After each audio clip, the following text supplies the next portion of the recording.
Welcome to the secret world of finance. Today, we're exploring something pretty fundamental: why our relationship with money. Well, it often seems less about the numbers, doesn't it? Absolutely. More about our own human nature. Exactly. We're diving into some really fascinating work that reveals how your behavior with money is often way more important than, how smart you are on paper. It's a crucial distinction, right? Yeah. So many people see financial success as this, like, complex science, Yeah. full of complicated formulas and charts. Right. But as Morgan Housel puts it, and we're drawing a lot from his insights today, he says, financial success is not a hard science. It's a soft skill. Where how you behave is more important than what you know. Yeah, I love that quote. It really frames it perfectly. And think about that story, the one about Ronald Reed, the janitor. Oh, yeah. Incredible story. He quietly built up, what, $8 million by the time he died in 2014? $8 million. And not from a lottery win or anything like that. No inheritance, no Wall Street background. He just saved consistently. And let compounding do its thing. It's powerful stuff. It really shows you don't need that Harvard diploma or, a high-flying job to build wealth. Which leads us straight to the big question, doesn't it?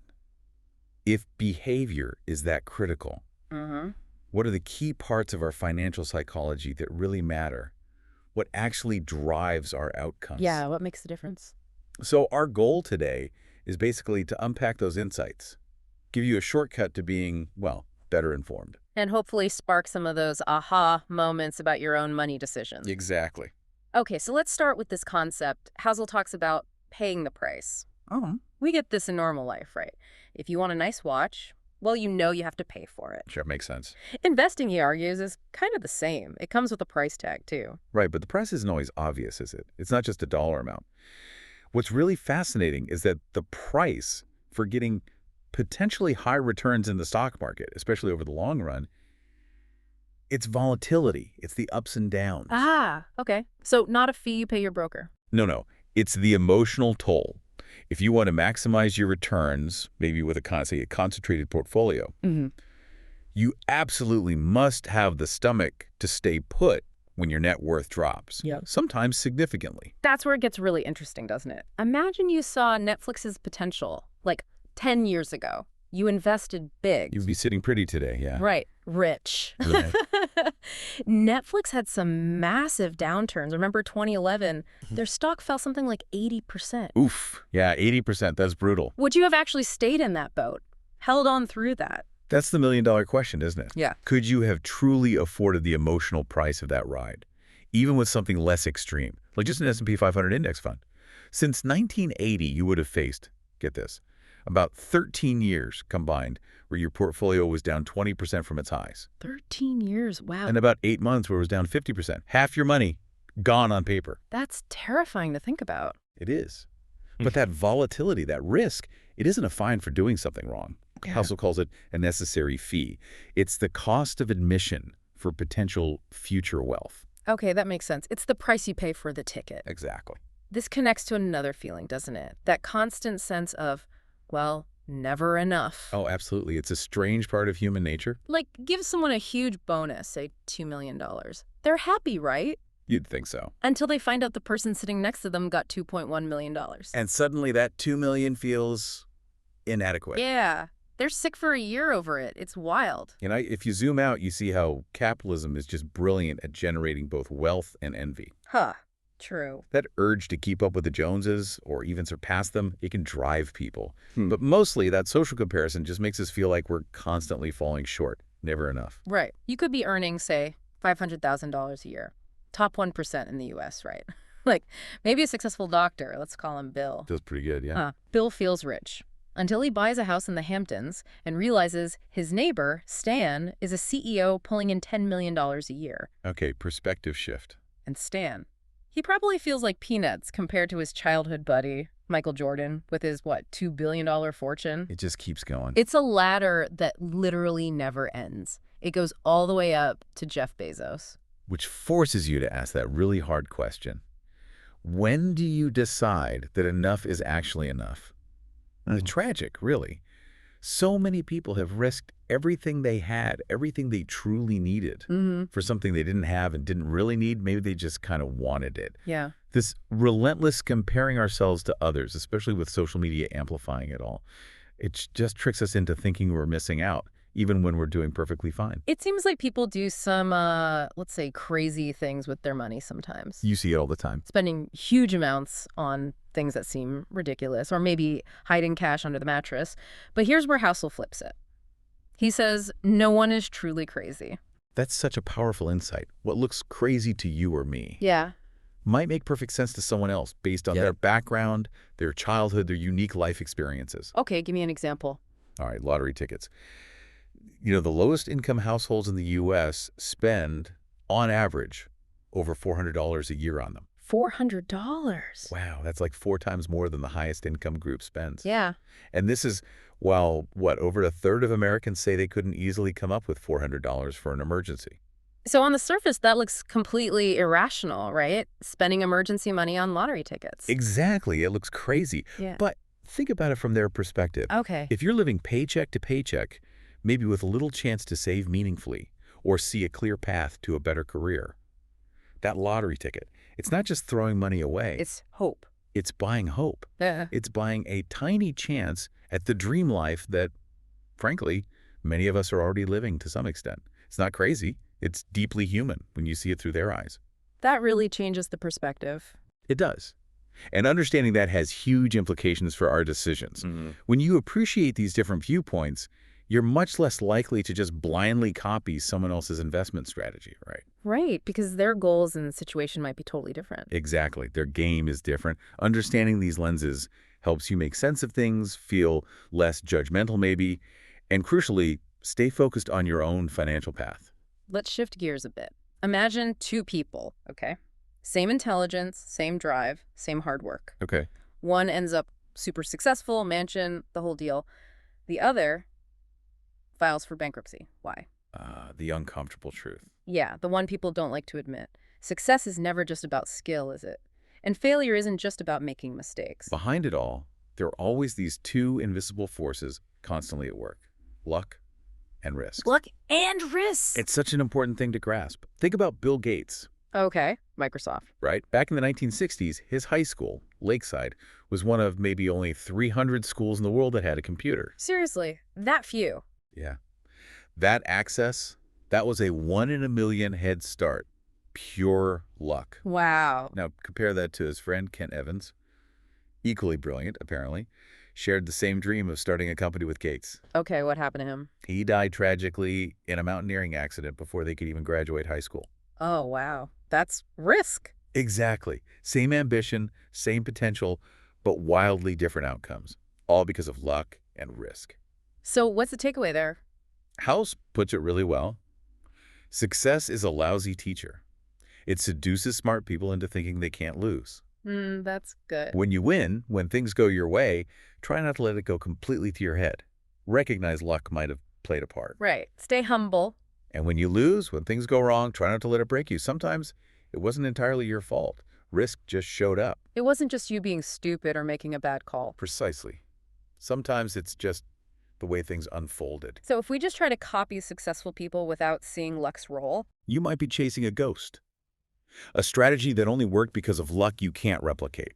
and if we blame ourselves entirely for failures without seeing risk, You take on blame for stuff that was fundamentally outside your control, that can be crushing. Okay, so behavior, luck, risk. What about actually building wealth? What's the most powerful force there? Is it the huge salary, the genius investment pick? Surprisingly, no. Housel argues it's something much simpler, something you already have access to. And honestly, it's kind of boring. Boring. Okay, I'm intrigued. It's compounding, just good old-fashioned compounding. Compounding, the eighth wonder of the world, right? Pretty much. And what's amazing is how time, not necessarily pure genius, has been Warren Buffett's real superpower. Time. How so?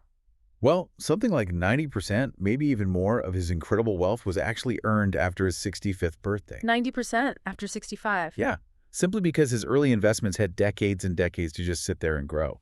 It's like that snowball rolling downhill, right? Start small. Tiny at first. But with every turn, it picks up more snow, gets bigger and bigger, faster and faster, until it's this unstoppable force.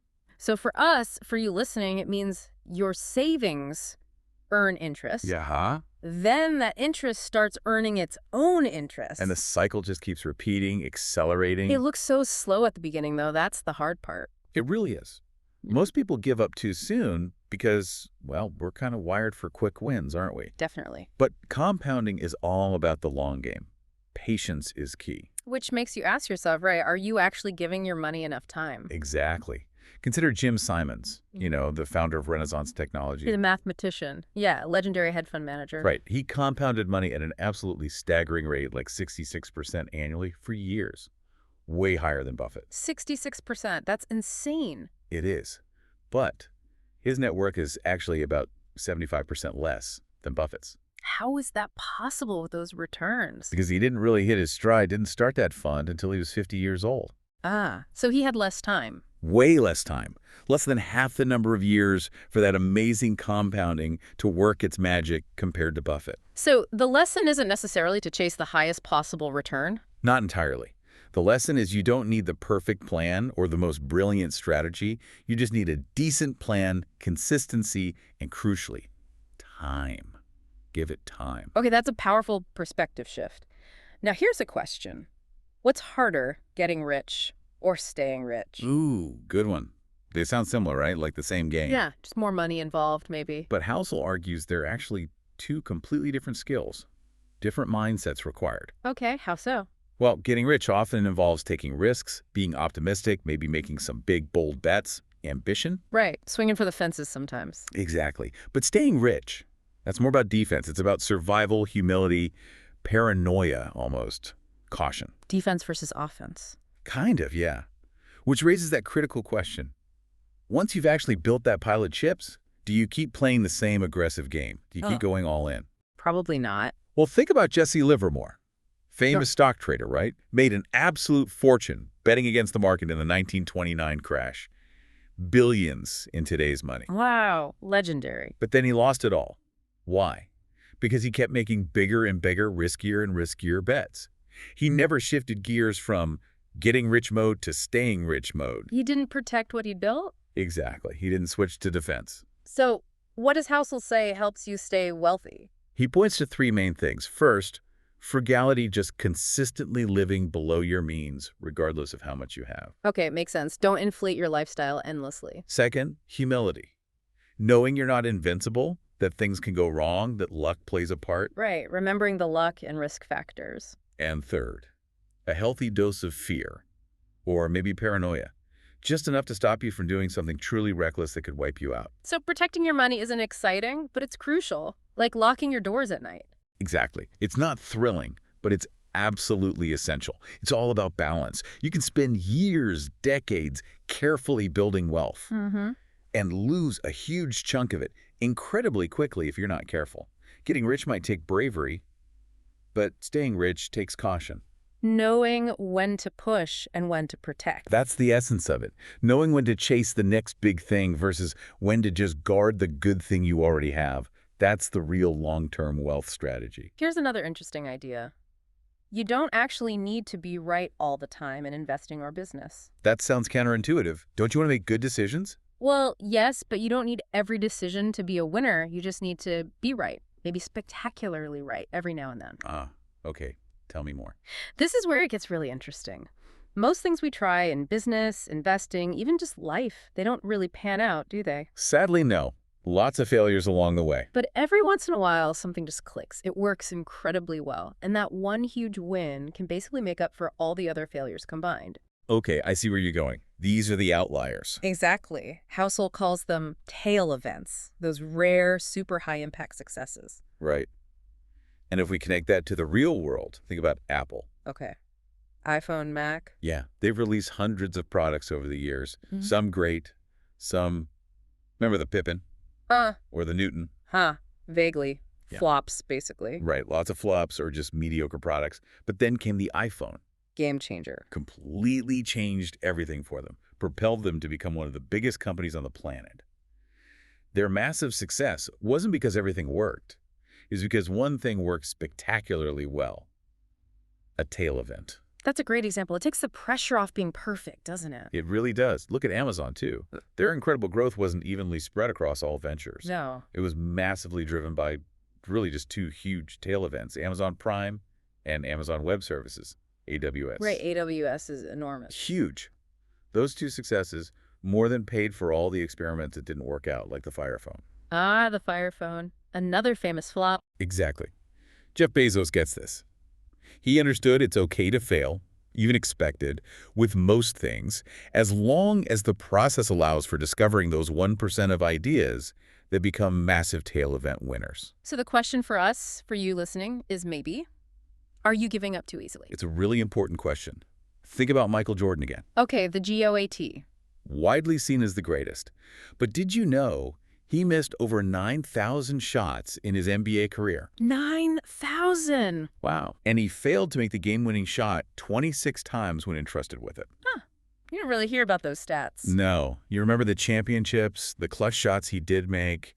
His success, his greatness didn't come from being perfect. It came from incredible resilience, from not quitting before those tail events, those crucial game winners happened. So keep shooting your shots, basically. Don't quit before your tail event comes along. That's a great way to put it. Let's talk about what wealth actually buys you. Imagine this. Waking up when your body feels rested, not when an alarm clock screams at you. Says Nate. Imagine nobody owning your schedule. You decide what you do with your day. That feeling, that's freedom, isn't it? Absolutely. Autonomy. And maybe the most valuable thing money can actually buy isn't more stuff, more luxury goods. Maybe it's control. Control over your time. Yes.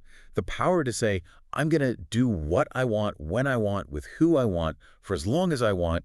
That's the ultimate goal for many. It's fascinating, isn't it? We often chase more money, thinking that's the goal. But maybe what we're really chasing deep down is that space, that freedom, the ability to live life on our own terms. Right. Compare two people. One makes, say, $500,000 a year. Great income. Yep. But they work 80 stressful hours a week, can never truly disconnect, always checking emails on vacation, if they even take one. Okay, I know that person. Then there's someone else earning $50,000 a year, works maybe 30 hours a week at something they enjoy, takes days off whenever they want to go hiking with their kids, who's actually wealthier in the ways that truly matter. That really makes you think. It's not always about the dollar amount. No. Housel tells a story about asking a wealthy friend what their ultimate financial goal was. The friend said, basically, I just want to wake up every single day and be able to say, I can do whatever I want today. No fixed schedule, no boss breathing down their neck, no external pressure. That feeling, Yeah. that's real wealth. Exactly. And the point is, you don't necessarily need millions in the bank to have some level of that freedom. You just need to consciously value your time and autonomy more than, say, status symbols. Which leads to that important question for you. Are you spending your money primarily to look rich? Or are you spending it to actually buy freedom and flexibility? Good question. Money can buy happiness, but often indirectly, right? It can reduce stress by providing a buffer. It can free up time to pursue things with meaning, create memories with loved ones. Yeah, it provides options. But it's not automatic. Yeah. You know, the stories of lottery winners who end up miserable. Oh, yeah. Happens all the time, it seems. Their newfound wealth often comes without a sense of purpose, without that control over time we talked about. And so it doesn't actually lead to lasting happiness. It's just money. Okay, sticking with this idea of perception. Have you ever seen someone driving like a super fancy brand new luxury car? Sure. Ferrari, Lamborghini. Yeah. And you think, just for a second, wow, that person must be really successful, really killing it. Be honest. Okay. Yeah, probably had that thought. We all have. But here's the twist, Housel points out, the surprising part. The person driving that car, they almost never get the admiration they think they're getting. What do you mean? Well, what's really fascinating is that most people looking at that car aren't actually thinking, wow, look at that driver. No. What are they thinking? They're imagining themselves driving that car. Wow, I wish I had that car. So the admiration goes to the car, the object itself, not the person owning it. Exactly. Which kind of undermines the reason many people buy those things in the first place, right? They spend the money hoping to earn respect or admiration from others. But people are mostly just admiring the thing and maybe feeling a bit envious or daydreaming about themselves having it. Right, and social media just pours gasoline on this fire, doesn't it? Oh, completely. It's a highlight reel. We post pictures of the amazing vacation, the cool new gadget, the fancy dinner, thinking people will be impressed with us. Yeah, look how great my life is. But really, most people are just scrolling, maybe comparing their own life for a second, maybe daydreaming about their next vacation. It's usually not about you, it's about them. This highlights a really crucial distinction, confusing richness with true wealth. Okay, what's the difference there? Richness is often visible. It's about your current income, the expensive stuff you own and display, the fancy car, the big house. Okay, the outward appearance. Right. But wealth. Okay. Wealth is different. Wealth is the income you don't spend. It's the financial assets that are working for you quietly in the background. Savings accounts, investment portfolios. It's invisible. Exactly. Wealth is the money you haven't spent yet. It's the peace of mind that comes from financial security, something you can't wear on your wrist or park in your garage. So, ironically, The fastest way to have less wealth is often to spend a lot of money trying to show other people how much money you have. that's a paradox, isn't it? The man in the car paradox, Housel calls it. It really is. True wealth is often hidden. Let's talk about saving. Have you ever saved up for something specific, like a big trip or a down payment, Sure. only to maybe spend the money on something else entirely? Or maybe you saved for an emergency fund, diligently put money aside, and thankfully, the big emergency never actually happened. Yeah, hopefully. You might look back and think, well, what was the point of all that saving if I didn't even use it for its intended purpose? I can see why someone might feel that way. But Morgan Housel has a really powerful take on this. Okay. He argues the main purpose of saving money isn't always just to buy specific things later. No. What is it then? Sometimes its most important role is simply to give you options. Flexibility, control, especially when life inevitably throws you a curveball you didn't expect. Oh, okay. So it's like buying future freedom of choice. Exactly. It's like building a safety net. You don't build it because you plan to fall. No, you build it in case you fall. Precisely. You build it because you recognize life is unpredictable. And that quiet confidence, just knowing you have the resources to handle whatever might come your way, Housel argues that is a crucial component of real wealth. That makes a lot of sense. The security itself has value. So how does this idea influence how we should make financial decisions day to day? Well, Housel suggests it's often better to aim for being reasonable rather than purely rational. Reasonable versus rational, what's the difference in this context? Okay, so being strictly rational might mean making every single decision based purely on mathematical optimization. Like if you have a super low interest mortgage, the purely rational thing might be to invest any extra cash instead of paying the mortgage down early, because the investment should return more over time. Right, maximize the expected value on paper. Exactly. Yeah. But being reasonable, Uh-huh. well, that means doing what helps you sleep soundly at night. Oh. So maybe paying off that low-interest mortgage early, even though it's not technically the optimal mathematical choice, brings you immense peace of mind, freedom from debt. That's a reasonable decision, even if not perfectly rational. So it's about what works for you psychologically, not just what the spreadsheet says. Precisely. Which leads to maybe the most important question of all. Yeah. What kind of financial plan can you actually realistically stick with over the long haul? Yeah, the best plan is useless if you abandon it, right? Totally useless. Yeah. The best financial plan isn't the one that looks theoretically perfect, maximizing every last penny on paper. It's the one you can consistently follow, year after year, decade after decade. The one that fits your life and your temperament. Exactly. If it gives you confidence, if it keeps you moving generally in the right direction, and crucially, if it lets you sleep at night without constantly worrying. That's a fantastic plan, even if it's not perfectly rational by some textbook definition. Okay, let's think about the future.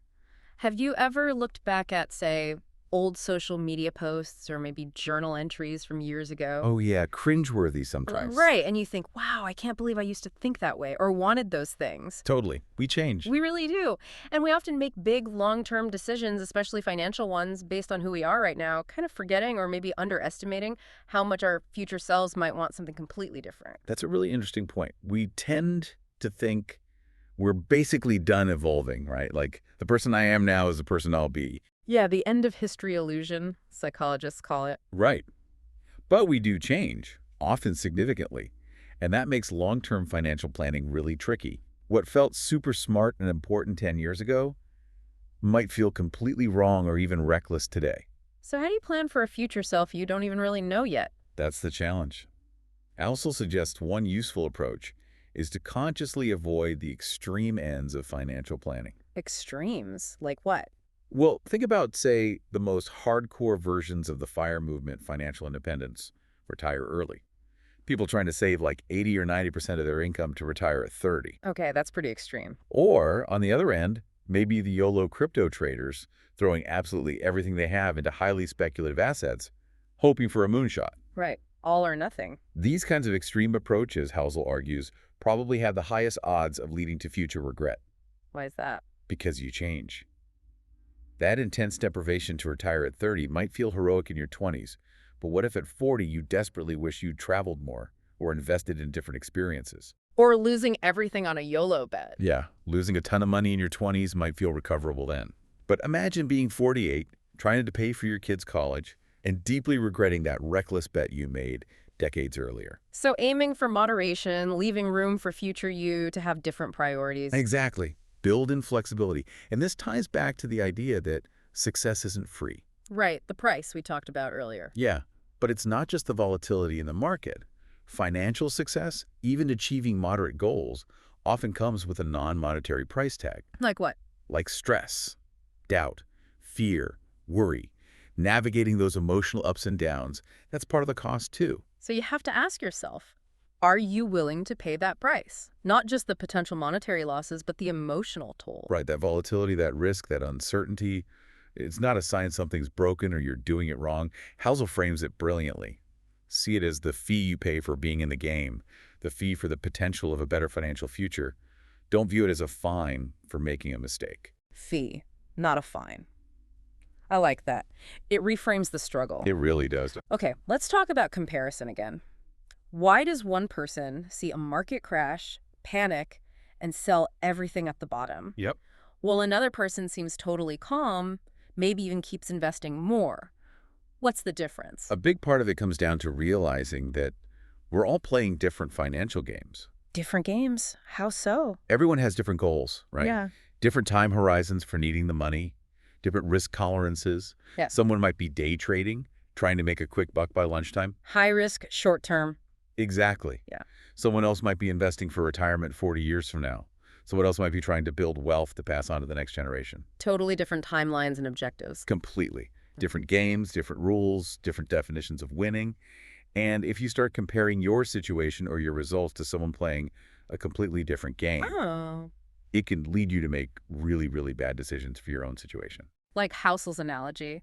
It's like you're running a marathon nice and steady, and then suddenly you break into a desperate sprint because someone running a 5K just zipped past you. Perfect analogy. You're playing different games.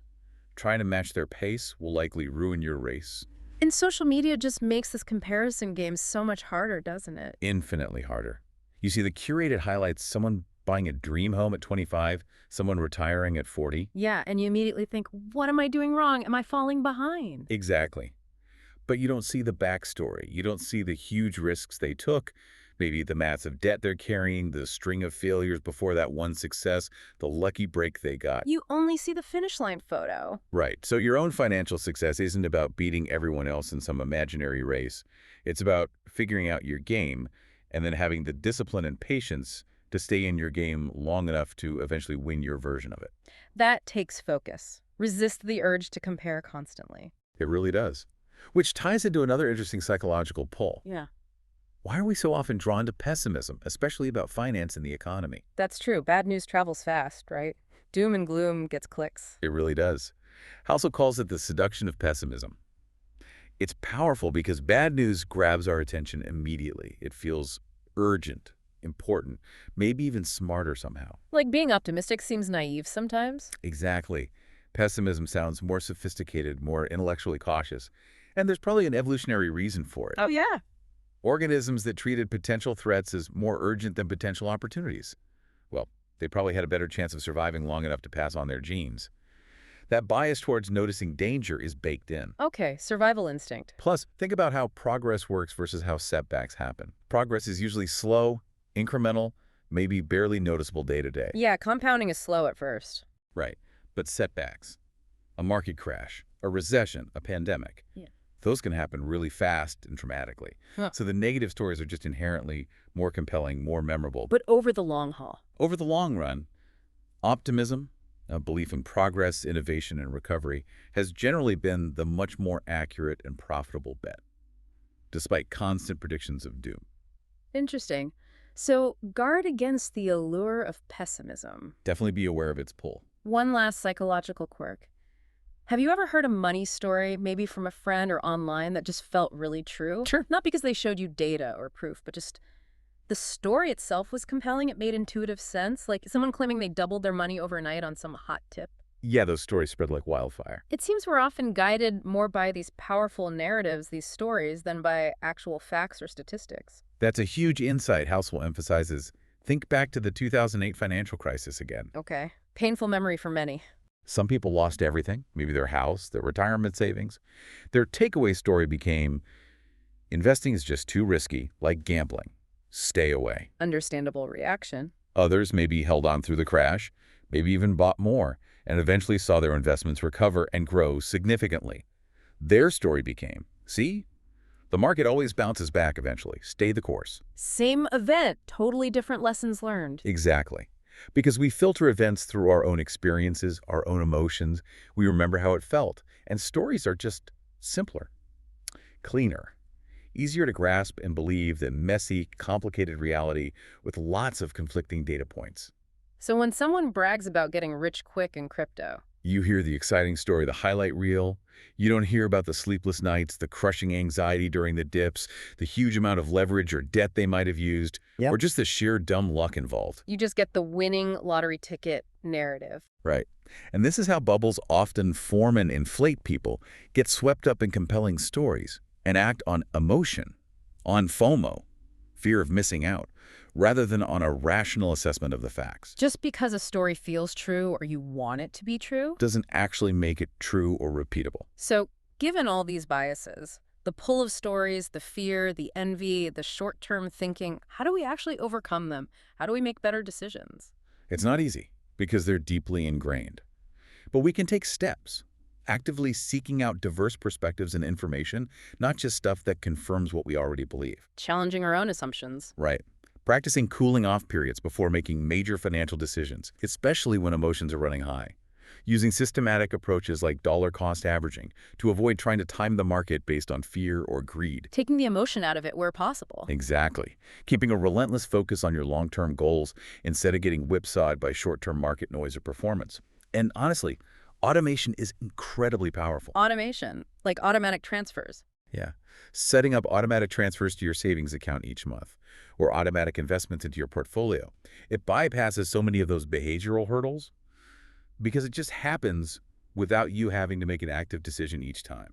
It's simple, but incredibly effective. Okay, so after exploring all these deep psychological insights, let's get practical. How does someone like Morgan Housel, who thinks about this stuff all the time, actually manage his own money? That's always the fascinating question, isn't it? What does the expert actually do? Yeah. Well, for Housel, his biggest financial goal isn't maximizing returns at all costs. It's not having the biggest house or the fastest car. His primary goal is independence. Independence, that freedom we talked about earlier. Exactly. The freedom to do what he wants, when he wants, with whom he wants, for as long as he wants. That's his North Star. So how does that translate into action? One key thing is a simple rule he and his wife follow. Don't automatically let your lifestyle creep up just because your income increases. Avoid lifestyle inflation. Right. They consciously kept a relatively basic lifestyle, even as their earnings grew significantly over the years. They found that reaching enough sooner gave them way more savings, which directly translates into more independence. Interesting. What else? He actually paid off his house early, even though mortgage rates were low at the time. Which isn't the rational thing, mathematically speaking. Nope. He did it purely for the psychological benefit, the peace of mind. Freedom from that debt was more valuable to him than the potential extra investment returns. That's being reasonable, not just rational. Okay. Makes sense based on his priorities. And another key thing, he keeps a significant portion of their savings, maybe around 20%, just in cash. Easily accessible cash. 20%? That seems high. Isn't that losing out to inflation? Rationally, yes, maybe. But he calls it oxygen. It's a buffer. It gives them immense flexibility to handle unexpected things, job loss, opportunity emergency, without ever being forced to sell their long-term investments at a bad time. Ah, so the cash protects the investments. Precisely. It allows the investments meant for the long term to stay invested and keep compounding, uninterrupted by life's surprises. So putting it all together, Right. what does this mean for you listening right now on your own financial journey? I think the biggest takeaway is that there's truly no single, universally correct, one-size-fits-all formula for managing money. It's personal. Deeply personal. Hmm. Think of it like a doctor presenting treatment options. There are some universal truths about health, sure, but the right path for you depends on your specific situation, your history, your preferences. Money is the same. There are core truths, like the power of compounding or the importance of behavior. Hmm. But you have to figure out how to apply them in a way that genuinely fits you, your personality, your risk tolerance, your goals, your life circumstances. Which comes back to that core question. What helps you sleep well at night? That's maybe the best guiding principle. So maybe we can recap some of Housel's key lessons as a framework. Absolutely. They provide a great summary. Things like stay humble and forgiving. Remember, luck and risk are always present. Less ego, more wealth. True wealth is often invisible. It's what you don't spend flaunting. Right. Manage your money primarily in a way that lets you sleep at night. Peace of mind is invaluable. Time is your greatest asset. Let compounding work its magic over decades. Be okay with things going wrong. Sometimes expect setbacks, plan for them. It's normal. Use money to buy time and control, not just stuff that's the highest dividend. Be kind and respectful, not flashy that earns more genuine admiration. Save just for the sake of saving it buys you options and security for the unknown. Recognize that success isn't free. Accept the stress and doubt as the fee for playing the game. Leave a margin for error, build cushions, don't plan things down to the last penny. Life happens. Avoid financial extremes because you will change, and life will change. Flexibility is key. Love risk, but fear ruin. Take smart risks. But never bet the farm. Protect your downside. Know your own game, define your own goals and timeline, and stop comparing yourself to others playing different games. And finally, respect the mess. Understand that money is emotional, people see it differently, and that's okay. That's a fantastic summary of the core principles. Ultimately, what this whole exploration of the psychology of money teaches us is that maybe our greatest financial asset isn't our IQ score or our technical knowledge, but actually our ability to understand and work with our own inherent human nature, our biases, our emotions, our fears. It really requires a lot of self-reflection, doesn't it? Looking honestly in the mirror and asking, who am I really, and what do I genuinely want my money to do for me in my life? Yeah. It's about becoming more aware of those biases we all have, practicing some emotional regulation when making big decisions, and actively designing environments like using automation that support better financial choices. You're not trying to become a robot and eliminate emotions. No, not at all. That's impossible. The goal is just to make sure your financial path, your choices, align with your long-term interests and your deeply held values, even when your gut feelings or short-term impulses are pulling you in a different direction. And as we've really hammered home today, money is so personal. The best plan is the one you can stick with, the one that lets you sleep at night. Absolutely. What works wonders for your neighbor or that person on social media might be completely wrong for you. And that is perfectly, totally okay. It's not about finding the single right answer, but the right answer for you. And remember, this is a journey of progress, not a quest for perfection.